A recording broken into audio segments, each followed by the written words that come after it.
পশ্চিমবঙ্গে চূড়ান্ত ভোটার তালিকার নমুনা কিন্তু ইতিমধ্যেই প্রকাশ করেছে। অর্থাৎ আপনারা এখন নিজে থেকেই বুঝতে পারবেন যে আপনাদের নাম আসবে কি না ফাইনাল যে লিস্ট রয়েছে সেখানে। অনেকেই বলবেন 28 তারিখে যে লিস্ট দেওয়া হয়েছে তাহলে কি সেটা ফাইনাল নয়? অবশ্যই সেটা ফাইনাল, কিন্তু আগামী সাপ্লিমেন্টারি লিস্টে আপনার নাম থাকবে কিনা বা আপনি ভোট দিতে পারবেন কিনা সেটার জন্য কিন্তু একটা তালিকা বা নমুনা দেখানো হয়েছে, যেটা দেখে আপনারা বুঝতে পারবেন যে হ্যাঁ, আপনাদের নাম কিন্তু সাপ্লিমেন্টারি যে নাম লিস্ট রয়েছে সেখানে কিন্তু আসবে বা ফাইনাল তালিকা বা ভোট দেওয়া অবধি আপনাদের নাম কিন্তু থাকবে।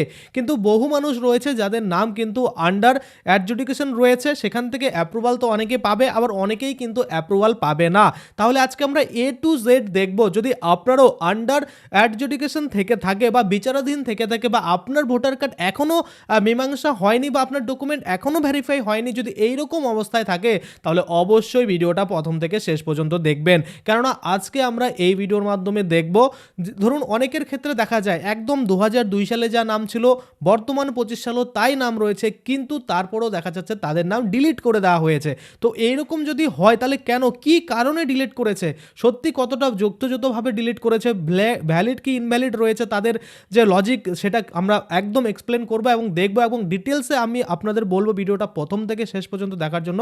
কেননা এখানে আপনারা বুঝতে পারবেন অনেকেই কিন্তু এরকম দাবি করে যে রামের নাম বাদ দেওয়া হচ্ছে না কিন্তু রহিমের নাম বাদ হয়ে যাচ্ছে, তো সেক্ষেত্রে কেন হচ্ছে সেইটাই কিন্তু আজকে আপনারা একদম এ টু জেড বুঝতে পারবেন এবং আপনাদের সাপ্লিমেন্টারি নাম লিস্টে নাম আসবে কিনা বা আপনাদের এই যে আন্ডার অ্যাডজুডিকেশন রয়েছে কাদের নাম বাতিল হয়ে যাবে কাদের নাম থাকবে, সমস্ত কিছু কিন্তু আজকের এই ভিডিওতে আপনারা বুঝতে পারবেন। তো চলুন বেশি দেরি না করে ভিডিওটা শুরু করা যাক। তো সবার প্রথমেই আমি আপনাদের একটা চার্ট দেখাতে চাইবো। আপনারা দেখতে পাচ্ছেন আপনাদের সামনে একটা চার্ট খোলা রয়েছে, যেখানে পরিষ্কার করে বলেছে, কি বলেছে যে পশ্চিমবঙ্গ ভোটার তালিকা এখানে দেখুন চূড়ান্ত WBSIR 2026 নমুনা ও সংকেত সঙ্গে কিন্তু ব্যাখ্যাও করে দিয়েছে। অর্থাৎ অনেকেরই মনে কোশ্চিন থাকে যে দাদা আমার সব কিছু ঠিক থাকার পরেও কেন ডিলিট হয়ে গেছে, বা অনেকেরই বলে যে দাদা কেন ডিলিট করে দেওয়া হয়েছে, আপনারা এখন কিন্তু পরিষ্কার ক্লিয়ারলি বুঝতে পারবেন। দেখুন এখানে বলছে এটি একটি নমুনা তালিকা। এবার চলে আসি আমরা এই যে ডিলিটের ঘরে ই লেখা রয়েছে, আর লেখা রয়েছে, এস লেখা রয়েছে, কিউ লেখা রয়েছে, এম লেখা রয়েছে, আসলে এগুলো কি? দেখুন প্রথম ই মানে হচ্ছে এই যে ধরুন এখানে কি ই কার রয়েছে, রামদাসের ঘরে ডিলিট করে দিয়েছে বা তাদের যে নাম সেটা ডিলিট করে দিয়েছে ই লিখে। ই মানে আমরা কি বুঝবো, মৃত, অর্থাৎ রামদাসের নাম সমস্ত কিছু ঠিক রয়েছে কিন্তু ভোটার লিস্ট থেকে নাম কেন কাটা পড়েছে, তিনি মারা গেছেন। এবার মারা গেওয়া ব্যক্তি তো আর থাকতে পারে না ভোটার লিস্টে, তাই না? সেক্ষেত্রে তাদের কিন্তু দেখুন এখানে মৃত লেখে তাদের বা তাদের যে সিম্বল রয়েছে ই দিয়ে তারপরে কিন্তু তাদের ডিলিট করে দিয়েছে নামটা হলো। এবার দেখুন দ্বিতীয় ডিলিট যেটা রহিম মল্লিকের ঘরে রয়েছে সেটা হচ্ছে আর। তাহলে আর আমরা কি বুঝবো, দেখুন আর মানে হচ্ছে একাধিকবার অন্তর্ভুক্তি। এবার অনেকে বলবেন রহিম মল্লিক তো নাম ঠিক রয়েছে তারপরও নাম কেন ডিলিট করে দেওয়া হয়েছে? ডিলিট করে দেওয়া হয়েছে এই কারণে, দেখুন একাধিকবার অন্তর্ভুক্তি করেছে। ধরুন এই বুথের আন্ডারে রয়েছে রহিম মল্লিক, আবার সেম ব্যক্তি আরেক বুথের আন্ডারে রয়েছে, আরও দু বুথের আন্ডারে কিন্তু রয়েছে, গিয়ে ভোট কিন্তু প্রয়োগ করে। তো সেক্ষেত্রে এই যে নাম সেটা কিন্তু কেটে দেওয়া হয়েছে, যেটাকে আর দিয়ে কিন্তু ইন্ডিকেট করেছে। আচ্ছা, তারপরে আমরা দেখতে পাচ্ছি ডিলিট এস রয়েছে। ডিলিট এস কি, দেখুন স্থানান্তরিত, অর্থাৎ এখান থেকে আরেক জায়গায় কিন্তু স্থানান্তর হয়ে গেছে বা ট্রান্সফার করে নিয়েছে, সেক্ষেত্রে তাদের নাম কিন্তু এই নতুন করে ভোটার লিস্টে থাকার কথা নয়। ধরুন আপনি মনে করুন আপনার বোন বা দিদি ছিল আপনাদের বাড়িতে যখন ছিল তখন সেখানেই ভোট দিত, এখানেই ভোটার লিস্টে নাম রয়েছে, এবার বিয়ে হয়ে গেছে পাশের পাড়াতে, এবার পাশের গ্রামে ধরুন বিয়ে হয়েছে, পাশের শহরে ধরুন বিয়ে হয়েছে, সেখানে চলে গেছে, এবার সেখানে যাওয়ার পরে তার নামটা সেখানে ভোটার লিস্টে তুলে নিয়েছে বা এখান থেকে ট্রান্সফার করে ওখানে নিয়ে গেছে, তো সেক্ষেত্রে তার নামটা তো এখানে থাকার কথা নয়। তো এবার দেখা যাচ্ছে অনেকেরই ক্ষেত্রে এখানেও রয়ে গেছে আবার ওখানেও রয়ে গেছে, অর্থাৎ বাপের বাড়িতেও আছে আবার স্বামীর বাড়িতেও আছে, তো সেক্ষেত্রে দুই জায়গায় হয়ে যাচ্ছে, সেক্ষেত্রে তাদেরকেও কিন্তু ডিলিট করে দেওয়া হচ্ছে, যেটাকে ইন্ডিকেট করছে কি করছে, স্থানান্তরিত। দেখুন সেই জন্য কিন্তু নামটা এখানে সীতা সেন রয়েছে, অর্থাৎ স্থানান্তরিত করেছে। এবার এমন নয় যে শুধুমাত্র মহিলাদের মানে স্থানান্তরিত হয়, এমনও হতে পারে, আমারও হতে পারে, কারণ আমি এখানে আগে বাড়ি করেছিলাম, পরবর্তীতে আমি অন্য জায়গায় বাড়ি করেছি, সেখানে গিয়ে আমার মানে আমি ট্রান্সফার করতে পারি। তো বেশিরভাগ ক্ষেত্রে মেয়েদের এমন হয়, যার জন্য কিন্তু বলেছে যে মেয়েদের বাপের বাড়ি থেকে যখন শ্বশুর বাড়ি যায় তারাই কিন্তু এই স্থানান্তরিত করে থাকে, আর ম্যাক্সিমাম মানুষের কিন্তু স্থানান্তরিত হয় না, যদি না আপনি বাড়ি চেঞ্জ করেন বা পাড়া চেঞ্জ করেন বা বুথ চেঞ্জ করেন বা মনে করুন জেলা চেঞ্জ করেন, সেক্ষেত্রে আপনার কিন্তু চেঞ্জ হয়। আশা করি আপনারা এটা বুঝতে পারছেন। আচ্ছা, এবার ডিলেট চলে আসি কিউ। ডিলেট কিউতে কি বলছে, যোগ্য নয়। দেখুন এখানে আব্দুল করিম সঠিক নাম রয়েছে, বা মনে করুন 2025 সালে বা 2002 সালে যা নাম ছিল ধরুন সঠিক রয়েছে, বা 2002 সালের নাম নেই কিন্তু মনে করুন 2025 সালের নাম কিন্তু সঠিক রয়েছে, তো সেক্ষেত্রেও কিন্তু কি বলছে দেখুন এখানে ডিলেট কিউ অর্থাৎ যোগ্য নয়। কিছু কিছু ভোটার রয়েছে যারা যোগ্য নয়, তারা কিন্তু অবৈধভাবে ভোটার লিস্টে নাম উঠিয়েছে। যেমন আমরা যদি বলি ঘুষপেটিয়া যারা রয়েছে, বাংলাদেশি রোহিঙ্গা যারা রয়েছে, যারা অবৈধভাবে অনুপ্রবেশ করেছে এবং অনুপ্রবেশ করে নিজেদের ভারতীয় বলে দাবি করছে, সেই সব যে ভোটার রয়েছে তাদের কিন্তু এইভাবে ইন্ডিকেট করছে বা তাদের কিন্তু কিউ দিচ্ছে, বা যোগ্য নয় বলে তাদের নাম কিন্তু ডিলিট করে দেওয়া হচ্ছে। আশা করি আপনারা বুঝতে পারছেন। আচ্ছা, তারপরে চলে আসি আমরা ডিলিট এম। ডিলিট এম মানে আমরা কি বুঝবো, নিখোঁজ। আপনারা দেখছেন আমাদের ওয়েস্ট বেঙ্গলে এমনও ভোটার রয়েছে যেগুলো কিন্তু নিখোঁজ, অর্থাৎ খুঁজে পাওয়া যাচ্ছে না। ধরুন আমার নাম যেটা রয়েছে ইয়বং, ধরুন আমার নাম ইয়বং, এবার আমার ঠিকানা দেওয়া রয়েছে ধরুন রায়গঞ্জ। সেক্ষেত্রে যখন এই যে বিএলও অফিসার রয়েছে বা কোনো নির্বাচন কমিশন রয়েছে, তারা চলুন ভেরিফাইয়ের জন্য বের হয়েছে যে ফিল্ড ভেরিফিকেশন হয়ে যাক, এই ব্যক্তিকে খুঁজে পাওয়া যাচ্ছে কিনা। এবার ভেরিফিকেশনে গিয়ে দেখছে এই ইয়বং নামে রায়গঞ্জে কেউ নেই, কিন্তু ভোটার লিস্টে নাম রয়েছে। তো সেক্ষেত্রে তাদেরকেও কিন্তু ডিলিট করে দেওয়া হচ্ছে এবং তাদেরকে কিন্তু ইন্ডিকেট করা হচ্ছে এম দিয়ে, অর্থাৎ নিখোঁজ, মানে ভুতুরে ভোট, খুঁজে পাওয়া যাচ্ছে না, মানে আদতে তাদের ভোট নেই বা তারা কিন্তু ভোটার নয়, সেগুলো কিন্তু অবৈধ বা কোনো অস্তিত্ব নেই। সেই সব ভোটাররাও কিন্তু এই ভোটার লিস্টে ঢুকে বসেছিল এবং সেই ভোটগুলো আপনারা জানেন কারা ইউজ করে বা কিভাবে ইউজ করে, ভিতরে ভিতরে কি হয় সেটা তো আমরা আর জানি না, তাই না? তো এই হচ্ছে টোটাল বিষয় ডিলিটের। এবার চলে আসি এখানে সুজয় চৌধুরীর ব্যাপারটা। এখানে আপনারা দেখতে পাচ্ছেন আন্ডার অ্যাডজুডিকেশন রয়েছে। এই আন্ডার অ্যাডজুডিকেশন যাদের থাকবে তাদের কিন্তু দুটো মানে রাস্তা খোলা রয়েছে। এক হচ্ছে আপনাদের হয়তো নামটা অ্যাপ্রুভাল পেতে পারে, না হয় আপনার নামটা হয়তো ডিলিট হতে পারে। এই দুটোর বাইরের কিন্তু কিছু হবে না। আবার এমনও হতে পারে অনেকের ধরুন আন্ডার অ্যাডজুডিকেশন অনেক দিন ধরেই থেকে আছে, মানে বিচারই হচ্ছে না আপনার, বা আপনি ডকুমেন্ট একটার পর একটা সাবমিট করছেন এবং সেটাকে রিজেক্ট করতে যাচ্ছে, না আপনার ডিলিট করতে পারছে, না আপনারটা অ্যাপ্রুভাল দিতে পারছে, এমনও কিন্তু অনেক দিন হতে পারে। কিন্তু আমরা দেখব ম্যাক্সিমাম কিন্তু আগামী 2 সপ্তাহের মধ্যে আন্ডার অ্যাডজুডিকেশন উঠে গিয়ে হয় আপনি অ্যাপ্রুভাল, না হয় আপনি ডিলিটেড কিন্তু হয়ে যাবে আপনার নাম। আচ্ছা, নিচে দেখুন কি বলছে, আন্ডার অ্যাডজুডিকেশন বা বিচারাধীন এর অর্থ ও প্রক্রিয়া এটা কিভাবে হবে। আমি এর আগে আপনাদের একটা ভিডিও বানিয়ে দেখিয়েছি যে আন্ডার অ্যাডজুডিকেশন থাকলে সঠিক সমাধান কি। আপনারা যারা ওই ভিডিওটা দেখেননি অবশ্যই সেই ভিডিওটা দেখে আপনারা কিন্তু নেবেন, তাহলে কিন্তু আপনাদের বুঝতে সুবিধা হবে যে এই আন্ডার অ্যাডজুডিকেশন থাকলে আপনাদের কী কী করতে হবে, কাদের করতে হবে, সকলের করতে হবে কিনা, সমস্ত কিছুই কিন্তু আপনারা সেই ভিডিওতে পেয়ে যাবেন। আচ্ছা, এবার এখানে কি বলেছে, আপনার নথি বিচারকদের কাছে আছে, এটা তো আমরা জানি যে জুডিশিয়াল যারা রয়েছে তাদের কাছে কিন্তু এখন ডকুমেন্ট ভেরিফিকেশন হচ্ছে আপনাদের। এই যে ডকুমেন্ট ভেরিফিকেশন সেটা হচ্ছে, এর জন্যই কিন্তু পেন্ডিং রয়েছে আপনার বা আন্ডার অ্যাডজুডিকেশন রয়েছে। যখনই কিন্তু এই ভেরিফিকেশনটা সম্পূর্ণ হয়ে যাবে তখন কিন্তু কী হবে, দেখুন নথি পরীক্ষা চলছে। এবার আন্ডার অ্যাডজুডিকেশন থাকা মানে কি, আপনার নথিটা পরীক্ষা হচ্ছে। এবার পরীক্ষা হওয়ার পরে বাদিকে দেখুন কি বলেছে এই জায়গাটাতে, যে আগামী সাপ্লিমেন্টারি লিস্টে নাম যোগ হবে। এটা হতে পারে, না হলে হতে পারে যদি সন্তুষ্ট না হয় আপনার এই ডকুমেন্ট পরীক্ষা করে, তাহলে কী হবে, পরবর্তী পদক্ষেপের জন্য অপেক্ষা করতে হবে। অর্থাৎ পরবর্তী পদক্ষেপ কি হবে, আপনি ডিওর কাছে আবেদন করবেন, নাকি সিওর কাছে আবেদন করবেন, নাকি আরও অন্য কোথায় আবেদন করতে হবে, বা আপনাকে কী পদ্ধতি অবলম্বন করতে হবে সেটার জন্য আপনাকে অপেক্ষা করতে হবে। তো আমি বলে দিই, যাদের ছোট ছোট ভুল রয়েছে, যেমন ধরুন কোনো কারণবশত আপনার যে বাবাকে আপনি দেখিয়েছেন 2002 সালে লিঙ্ক আপ করিয়েছেন, সেখানে আরও অন্যান্য ব্যক্তিরা আপনার বাবাকে লিঙ্ক আপ করিয়ে দিয়েছে, তো তাদেরও কিন্তু এরকম আন্ডার অ্যাডজুডিকেশন রয়েছে। তাদের কোনো সমস্যা নেই, তাদের কিন্তু দেখবেন আগামী 14 দিন পরেই, বা এই যে 28 তারিখ থেকে ধরে 14 দিন যে রয়েছে, সেই 14 দিন চলে যাওয়ার পরেই কিন্তু দেখবেন আপনাদের কিন্তু পরিষ্কার অ্যাডজুডিকেশন উঠে যাবে, অ্যাপ্রুভাল হয়ে যাবে, আপনাদের নাম কিন্তু পরিষ্কার ফাইনাল লিস্টে বা সাপ্লিমেন্টারি লিস্টে কিন্তু চলে আসবে। এটা আমি ওয়েবসাইট খুলে রেখেছি, এটা আমাদের চ্যানেলের নিজস্ব ওয়েবসাইট iobong.in। আপনারা চাইলে এই ওয়েবসাইটে এসে সরাসরি দেখে নিতে পারেন।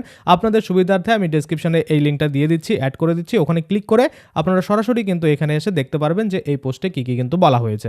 যেমন এখানে আমরা দেখতে পাচ্ছি পরিষ্কার করে বলছে যে 1 নম্বরেই দেখুন বলছে যে কাদের নাম বাদ যেতে পারে।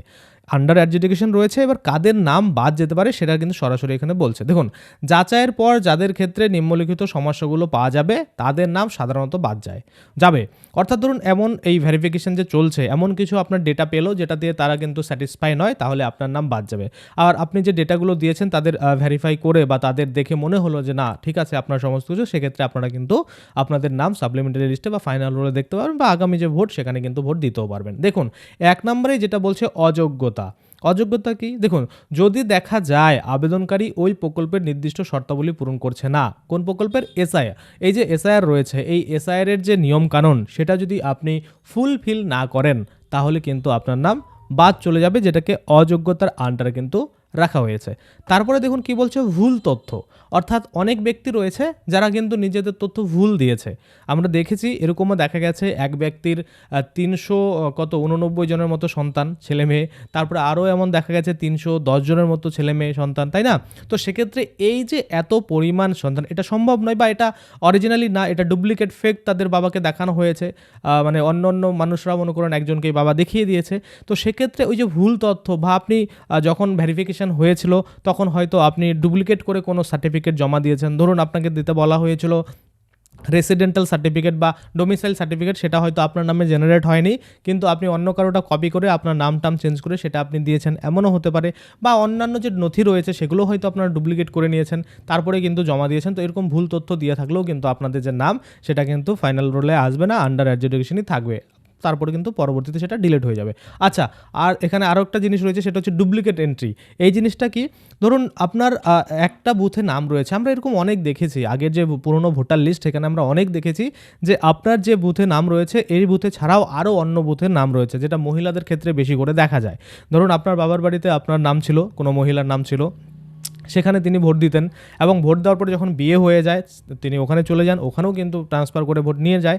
কিন্তু ট্রান্সফার করার পরেও এখানে কিন্তু, বা যেখানে বাপের বাড়িতে, সেখানে কিন্তু তার নামটা থেকেই গেছে এবং সেটা কাটেনি, দীর্ঘদিন ধরে কিন্তু আছে। তো সেক্ষেত্রে সেই ভোটার যে রয়েছে সেগুলো ডুপ্লিকেট এন্ট্রি বলা হচ্ছে। বা এমনও হতে পারে, ধরুন কোনো ছেলের ক্ষেত্রে ধরুন এক বুথে এন্ট্রি করেছে, আরও এক বুথে এন্ট্রি করেছে, আরও এক বুথে 2-3টা ভোটে কিন্তু এন্ট্রি করেছে। তো সেক্ষেত্রে ওই ডুপ্লিকেট এন্ট্রি মানে পর্যায়ে সেগুলো আসবে, মধ্যে আসবে, এবং সেগুলোকে কিন্তু বাদ দেওয়া হবে। আপনারা বুঝতে পারছেন। আচ্ছা, এবার তাহলে আমরা দেখিনি এগুলো কারণে বাদ চলে যাবে। আরও অনেকের ক্ষেত্রে অনেক রকম হবে। ধরুন আপনার কাছে ঠিকঠাক ডকুমেন্টই নেই, আপনি জমা করতে পারেননি, আপনার নোটিশ আসার পরে যে প্রুভ করতে হবে আপনি বৈধ, সেরকম কোনো আপনার কাছে ডকুমেন্ট অ্যাভেলেবেল নেই, সেক্ষেত্রেও কিন্তু আপনার নামটা আন্ডার অ্যাডজুডিকেশন থেকে ডিলিটের দিকে কিন্তু চলে যাবে। আশা করি আপনারা বুঝতে পারছেন। আচ্ছা, এবার দেখি 2 নম্বর বলছে কাদের নাম তালিকায় উঠবে, অর্থাৎ কাদের নাম আপনারা তালিকাতে দেখতে পাবেন, যেমন আন্ডার অ্যাডজুডিকেশন থেকে আপনার নাম দেখতে পাবেন ফাইনাল লিস্টে। দেখুন এখানে বলছে যাদের তথ্য বা নথি আন্ডার অ্যাডজুডিকেশন বা বিচারের প্রক্রিয়ায় সঠিক বলে প্রমাণিত হবে তাদের নাম চূড়ান্ত তালিকায় উঠবে, যেটা আমরা বললাম।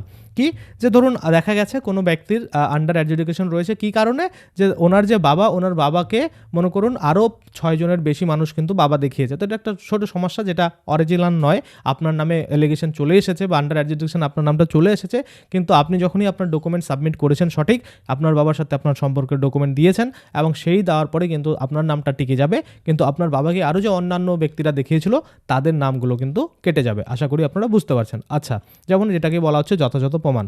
তারপরে আমরা যদি দেখি যে অনেকের ক্ষেত্রে কি হয়, ডকুমেন্ট তো রয়েছে কিন্তু ডকুমেন্টের নাম ভুল, তাই না? তো সেক্ষেত্রে ছোটো মোটো যদি ভুল হয় সেক্ষেত্রে কিন্তু সেটা ওখানে অ্যাকসেপ্টেড, বা অন্য কোনো যদি আপনার ডকুমেন্ট থাকে সেটা দিয়ে কিন্তু অ্যাকসেপ্টেড হয়ে যায়। যেমন ধরুন আপনার Aadhaar card, voter card, ration card, আরও অন্যান্য নথি রয়েছে, প্রত্যেকটা ডকুমেন্টে কম বেশি ঠিক রয়েছে।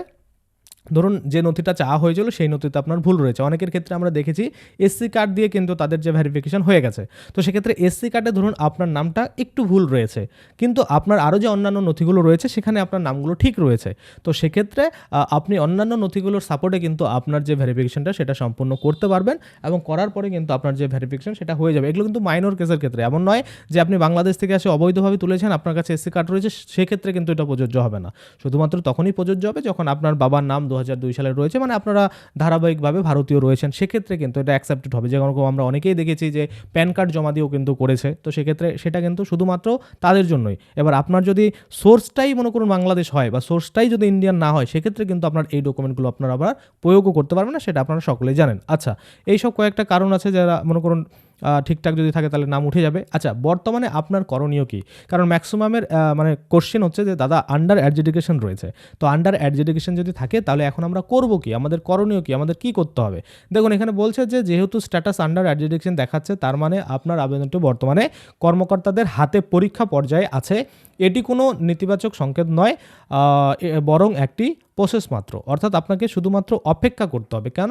কারণ এই যে আন্ডার অ্যাডজুডিকেশন রয়েছে, আমরা জানি যে মোটামুটি 60 লক্ষর মতো কিন্তু এখানে আমাদের ভেরিফিকেশান চলছিল ফাইনাল লিস্ট দেওয়ার পরে, বা আন্ডার অ্যাডজুডিকেশন ছিল।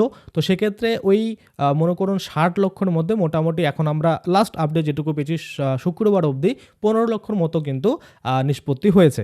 তো শনিবার রবিবার ধরে নিলাম আমরা আরও 3-4 লাখ হয়ে যাবে, তো সেক্ষেত্রে 20 লাখের মোটামুটি আমরা ধরে নিলাম যে 20 লাখের কিন্তু নিষ্পত্তি হয়ে গেছে। এবার আর কিছুদিনের মধ্যে দেখবেন আস্তে আস্তে সকলেরই কিন্তু এই আন্ডার অ্যাডজুডিকেশন কথাটা উঠে গিয়ে প্রথম যে সাপ্লিমেন্টারি লিস্ট দেওয়া হবে সেই সাপ্লিমেন্টারি লিস্টে আপনাদের নাম চলে আসবে। এবার আপনারা অনেকে বলবেন যে দাদা কতদিন অপেক্ষা করতে হবে? দেখুন, বেশি দিন অপেক্ষা করতে হবে না, কারণ খুব দ্রুত গতিতে কাজ চলছে। আশা করা যাচ্ছে আগামী বৃহস্পতিবারের দিকে কিন্তু প্রথম সাপ্লিমেন্টারি যে লিস্ট সেটা কিন্তু পাওয়া যেতে পারে, এবং অবশ্যই পাওয়া গেলে সেটা নিয়ে আমি আপনাদের ভিডিও বানাবো, কোথা থেকে ডাউনলোড করবেন সেটাও আমি আপনাদের দেখাবো। আচ্ছা দেখুন, এখানে এটাই কিন্তু বলছে যে অপেক্ষা করুন, চূড়ান্ত সিদ্ধান্ত না আসা পর্যন্ত অপেক্ষা করতে হবে আপনাকে, সেটাই পরিষ্কার বলছে। এবং নথি প্রস্তুত রাখুন, কোনো তদন্তকারী অফিসার আপনার বাড়িতে এলে বা যোগাযোগ করলে সব অরিজিনাল নথি দেখানোর জন্য প্রস্তুত থাকুন। অর্থাৎ অনেকে বলবেন যে দাদা আমি তো ডকুমেন্ট জমা করে আসি, নোটিশ আসার পরে আবার কেন ডকুমেন্টস? দেখুন, এমন হতেই পারে যে আপনার কোনো আধিকারিক ধরুন আপনার ভেরিফিকেশনের জন্য বা অরিজিনাল ডকুমেন্টস দেখতে চাইলো, সেক্ষেত্রে কিন্তু সেগুলো রেডি রাখলে আপনারা যেভাবে মনে করুন আপনার নাম বাদ যাবে না, আপনার কোনো না কোনোভাবে উঠেই নিতে পারবেন, কারণ আপনার কাছে বৈধ প্রমাণপত্র রয়েছে। সেটা আপনার একবার দেখাতে হোক, দুবার দেখাতে হোক বা 3 বার দেখাতে হোক, সেটা কোনো ব্যাপার নেই, তাই না? এবার কথা হচ্ছে, মনে করুন এই যে ভোট খুব দ্রুত চলে আসে, আপনারা জানেন যে আগামীকাল বা পরশু কিন্তু এই যে ভোট ঘোষণা সেটা কিন্তু হয়ে যাবে। অর্থাৎ আগামীকাল হয়ে যাবে, না হলে কিন্তু পরশু, না হলে তরশু 100% কিন্তু আপনারা দেখবেন হয়ে যাবে। আমার খুব সম্ভবত মনে হচ্ছে 17 তারিখের মধ্যে আপনারা দেখতে পাবেন যে পশ্চিমবঙ্গে কবে ভোট হবে, কত দফায় ভোট হবে, মানে কত থেকে কত ভোট হচ্ছে, এবং কবে রেজাল্ট, এবং নতুন করে সরকার কবে গঠিত হবে, সমস্ত কিছু আপডেট কিন্তু আপনারা এই আগামী দুদিনের মধ্যে পেয়ে যাবেন। আমি আপনাদের অবশ্যই সেটা ভিডিও মানে জানাবো। এবার এই যে ভোট ঘোষণা হয়ে গেল, এবার ভোটের মনে করুন আগে যদি আন্ডার অ্যাডজুডিকেশন এদের ভেরিফিকেশন সম্পন্ন না হয়, তাহলে তারা ভোট দিতে পারবে না। কিন্তু আমার যা মনে হচ্ছে 20 লক্ষ হয়ে গেছে আর 40 লক্ষ, তো খুব তাড়াতাড়ি কিন্তু আর 40 লক্ষর যে নিষ্পত্তি সেটা হয়ে যাবে। হয় আপনার নাম ফাইনাল লিস্টে চলে আসবে, আর যদি ফাইনাল লিস্টে না আসে তাহলে কিন্তু আপনার নাম দেখবেন ডিলিটেড লিস্টে চলে আসবে। আরও একটা জিনিস, এবার কিন্তু এমন নয় ধরুন আপনার ফাইনাল লিস্টে নাম আসলো না, যেমন ফাইনাল রোলে আমরা দেখলাম 28শে ফেব্রুয়ারি যেটা লিস্ট দিয়েছে, সেই লিস্টে আমরা কি দেখলাম যে প্রকাশিত হলো লিস্ট, এবং কারো মানে নামের পাশে কোনো কিছু লেখা নেই বা নামের উপরে কোনো কিছু লেখা নেই, মানে তার ঠিক রয়েছে, কিন্তু যাদের প্রবলেম রয়েছে তাদের আন্ডার অ্যাডজুডিকেশন রয়েছে, তাই না? এবার যে সাপ্লিমেন্টারি লিস্ট দেওয়া হবে সেখানে কিন্তু শুধুমাত্র এরকম থাকবে না, এবার তো মনে করুন কিছু লেখা থাকবে না ধরুন নর্মাল, তাহলে তার ঠিক আছে, কিন্তু যাদের মনে করুন নাম বাদ যাচ্ছে বা নামটা বাদ কেন দেওয়া হয়েছে, ধরুন আমি বললাম 20 লক্ষর মতো নিষ্পত্তি হয়েছে, তাই না? এবার দেখা যাচ্ছে 20 লক্ষর মধ্যে আমি 50-50 ধরে নিলাম যে 10 লাখের নাম বৈধ, 10 লাখের নাম উঠেছে, কিন্তু বাকি যে 10 লাখের নাম কেন ওঠেনি সেটা রিমার্কস কিন্তু দেবে, অর্থাৎ মন্তব্য কিন্তু দেবে, কারণ কিন্তু আপনাদের দেবে, রিজন দিবে, কেন যে আপনার নামটা কেন ভোটার লিস্টে উঠতে পারেনি সেটা কিন্তু সেখানে জানাবে, সেটা বলবে যে এই কারণে আপনার যে নাম সেটা কিন্তু ওঠেনি। যদি এই সম্বন্ধে আপনার কোনো ডকুমেন্ট থেকে থাকে বা আপনার কোনো কমপ্লেন থেকে থাকে, আপনার কোনো অভিযোগ থেকে থাকে, আপনারা অবশ্যই যে বিশেষ ট্রাইব্যুনাল গঠন হবে সেখানে কিন্তু আপনারা অভিযোগ জানাতে পারেন, বা আপনারা ফর্ম 6 করে পুনরায় ফর্ম ফিল আপ করে কিন্তু পুনরায় আপনারা কিন্তু আপনাদের নাম, যদি আপনি বৈধ হয়ে থাকেন, বৈধ ডকুমেন্ট থেকে থাকে, তাহলে ভোটার লিস্টে কিন্তু তুলতে পারবেন, এরকমটা কিন্তু বলা হচ্ছে।